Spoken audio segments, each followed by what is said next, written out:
Annabel was born back in 2011. At 5 weeks of age, we got the official diagnosis. The staff at the Shepherd Centre here helped us, I guess, understand a lot more about her hearing loss and understand how it would affect her and what was possible. When we first heard about the NDIS, I think we felt very hopeful, but also very nervous. We felt that we sort of understood the scheme really generally, but we didn't really have a good understanding of how it would work in practice. So we didn't know, probably right up until our plan was signed off, what impact it would have on Annabel. The NDIS has helped families to exercise more choice and control over the futures of their children who have disabilities. It's helped them to really explore all of the possible options and not to be limited by the funding and the services that are available to them in the community. I think one of the biggest challenges for families coming across to the NDIS has been the amount of information that they are needing to take on in such a difficult period in their lives.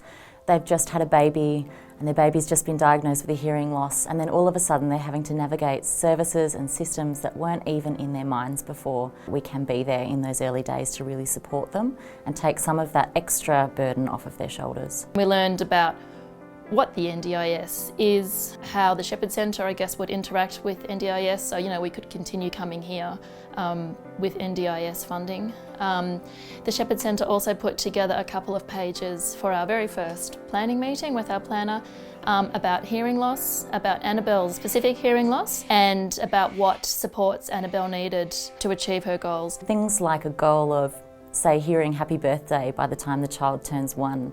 It's such a powerful and important goal for a family, and I can really have a role in ensuring that child gets everything they need as funded by the NDIS now, which is fantastic, to make sure that goal actually happens for that family. I think the biggest role that the Shepherd Centre plays in guiding families through the NDIS is really that provision of information, specialised information, services and supports that are evidence-based, that we know are going to be the right fit for families who choose spoken language as their child's communication option. So with Annabel's family, once we provided our support letter, we also spoke to them very strongly about advocating for Annabel's needs in the meeting. We know that parents are the experts in their children, and we strongly believe at the Shepherd Centre that that is the absolute centre of everything that we do.